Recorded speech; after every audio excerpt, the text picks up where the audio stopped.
Bonjour à tous. Alors aujourd'hui, je vais présenter le cours de modulation. Donc ça fait partie de la discipline du traitement du signal et la théorie de communication, présenté par moi-même, professeur Soufiane Mounir. Alors, avant de commencer notre section, on va considérer le plan suivant. Alors, il contient 4 chapitres. Alors, tout d'abord, on commence par les différents modes de modulation. Alors, c'est une sorte d'introduction dont on va parler de quelques considérations générales. En général, qu'est-ce qu'une modulation? À quoi ça sert? Nécessité de moduler, l'objectif, le but, et ainsi de suite. Alors, je vais présenter par la suite bien les différents modes, bien les différents types de modulation, à savoir la modulation AM, FM et PM.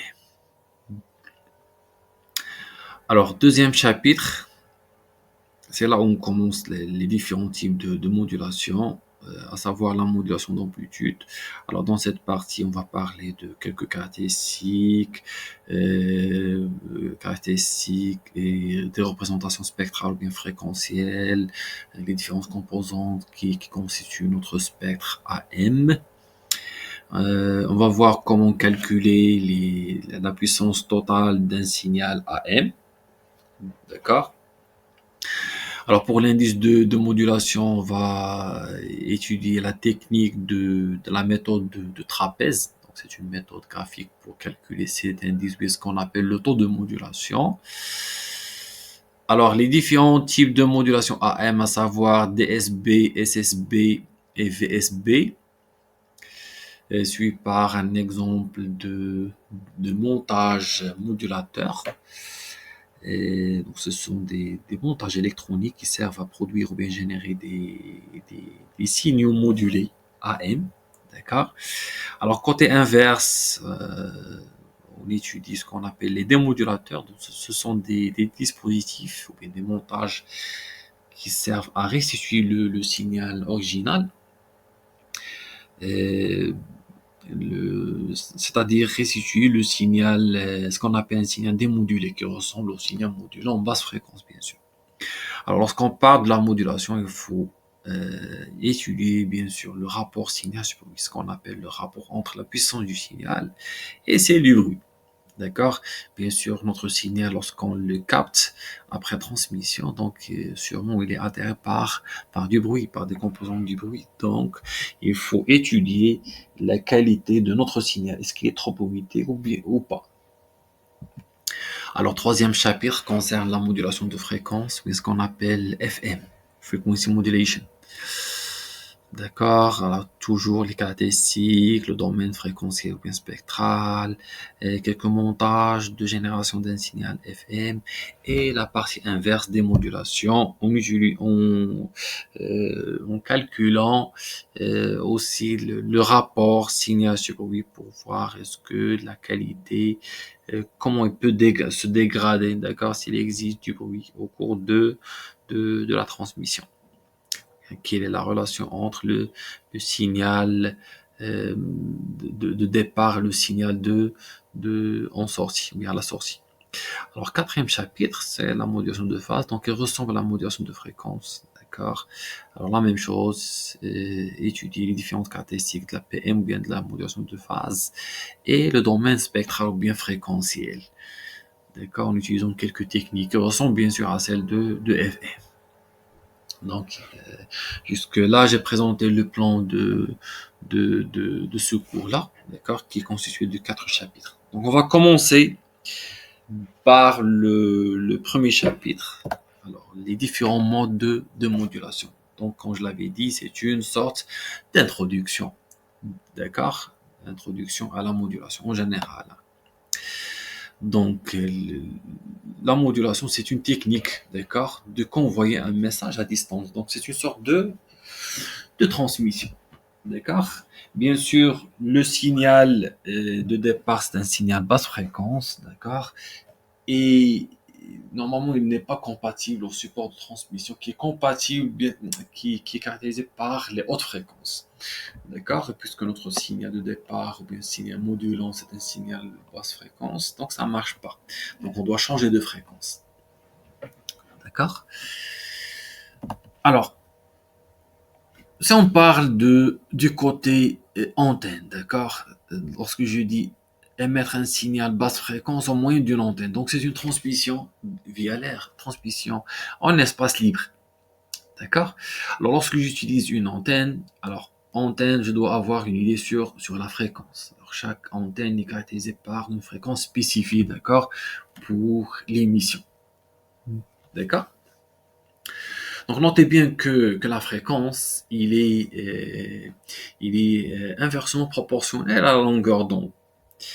Et la longueur d'onde, il est directement proportionnel à la taille de l'antenne. Donc la taille de l'antenne et la longueur d'onde, ils sont directement proportionnels. La longueur d'onde et la fréquence, ils sont inversement proportionnels. Donc si la fréquence est petite, donc la longueur d'onde, elle est grande. Si la longueur d'onde, elle est grande, donc la taille de l'antenne aussi, elle est grande.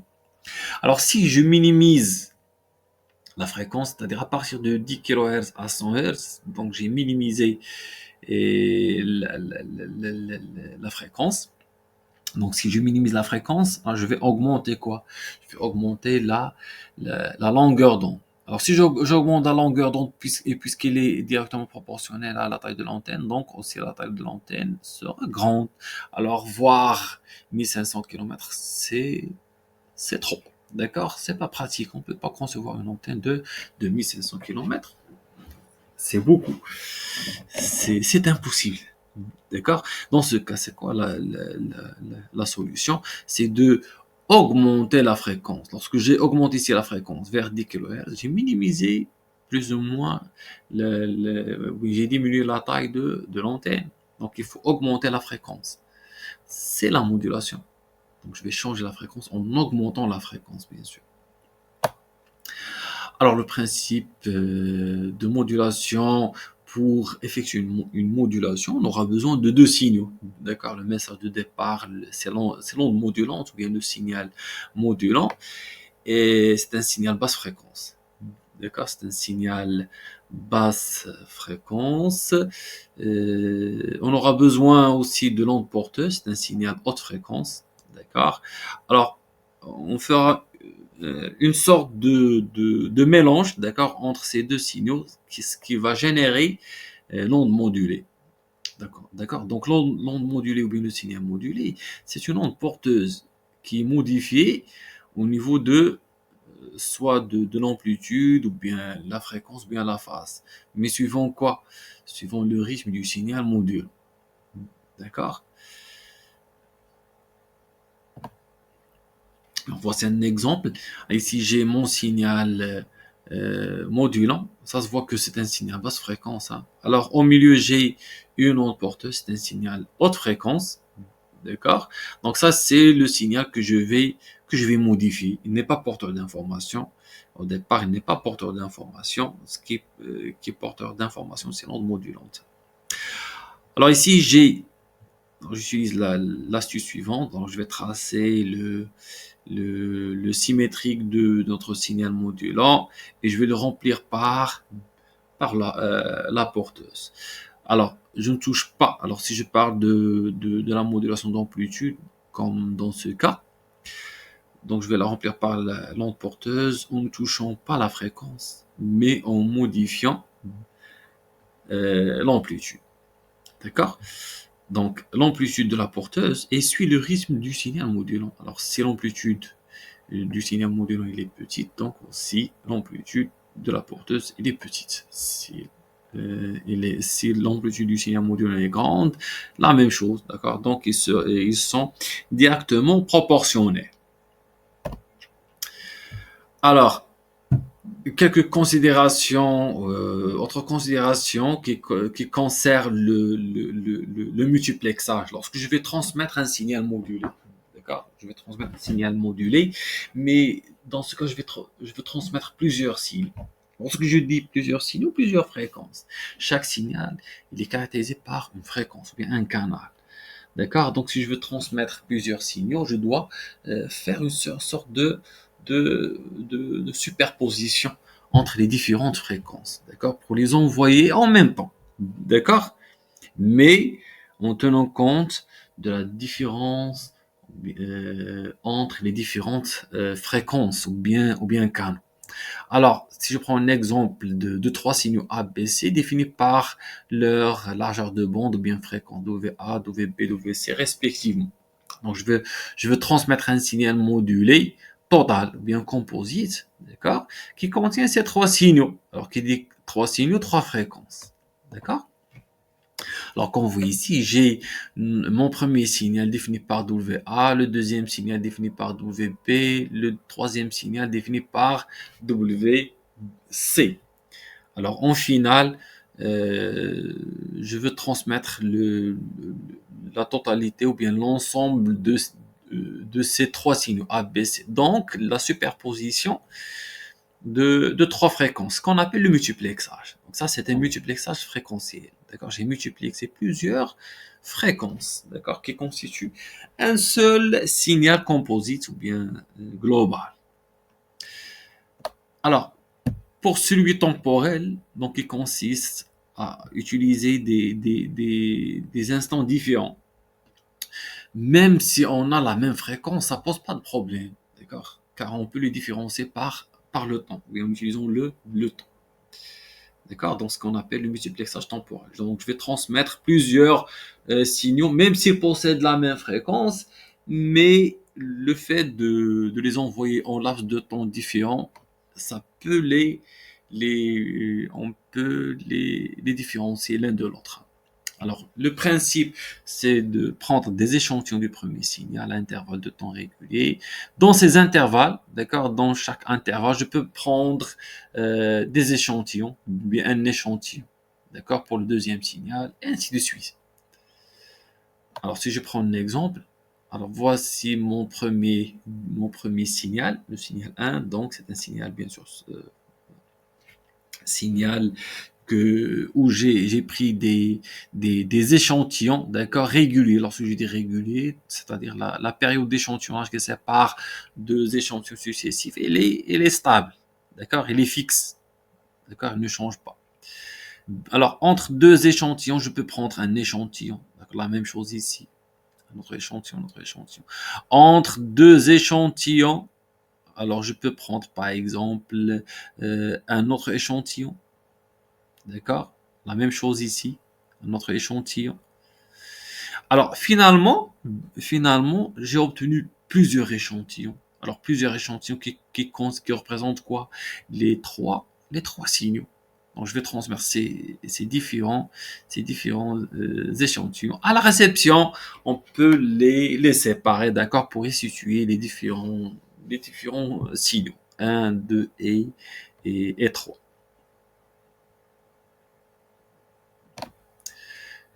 Alors, passons maintenant aux différents modes ou bien différents types de modulation. Donc, en général, hein, alors on va parler de trois modulations, AM, FM et PM.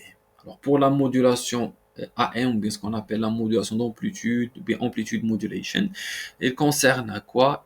Il concerne ou bien sert à modifier l'amplitude de la porteuse sans toucher la fréquence. D'accord? Donc la fréquence reste fixe de la porteuse. Donc il reste fixe, on change juste l'amplitude de la porteuse, suivant bien sûr le rythme du signal modulant. Donc ça c'est le premier type, la modulation d'amplitude. Alors, ça va générer un signal AM, d'accord, modulé AM, haute fréquence, qui est compatible au support de transmission. La modulation FM, c'est le deuxième type. Alors, frequency modulation, ou bien modulation de fréquence. Alors, cette technique qui consiste à modifier la fréquence toujours de la porteuse. On touche juste la porteuse, on touche pas au signal modulant, juste la porteuse. Alors, on modifie la fréquence suivant le rythme du signal modulant, mais sans toucher l'amplitude de la porteuse. La porteuse, dans ce cas, reste fixe. On ne touche pas. La troisième modulation, ou bien troisième type, c'est la phase, la modulation de phase. Donc, on fait varier ou bien on modifie la phase suivant le rythme du signal modulant, sans toucher l'amplitude, bien sûr. D'accord? Alors, comme je l'avais dit, cette technique ressemble à celle de FM, puisque la phase de la porteuse contient la fréquence. Donc, ils sont liés, ils sont dépendants. D'accord? Donc, il existe quelques points de ressemblance. D'accord? Et qu'on va voir par la suite. Alors, voici un autre exemple. Alors, je vais parler de quatrième cas, signal FM ici. Donc, on voit ici la porteuse, il est modifié. Donc, si je la compare avec le deuxième signal, il est modifié au niveau de quoi? Au niveau de la fréquence. Suivant le rythme du signal, bien sûr, modulant. D'accord? Donc, si ici l'amplitude elle est petite, donc la fréquence aussi elle est petite. Lorsque j'augmente l'amplitude, la fréquence aussi augmente. D'accord? Lorsque je diminue l'amplitude, la fréquence aussi diminue. Alors, toutes ces techniques génèrent des signes qu'on les appelle des signaux modulés, bien sûr, haute fréquence. Et merci.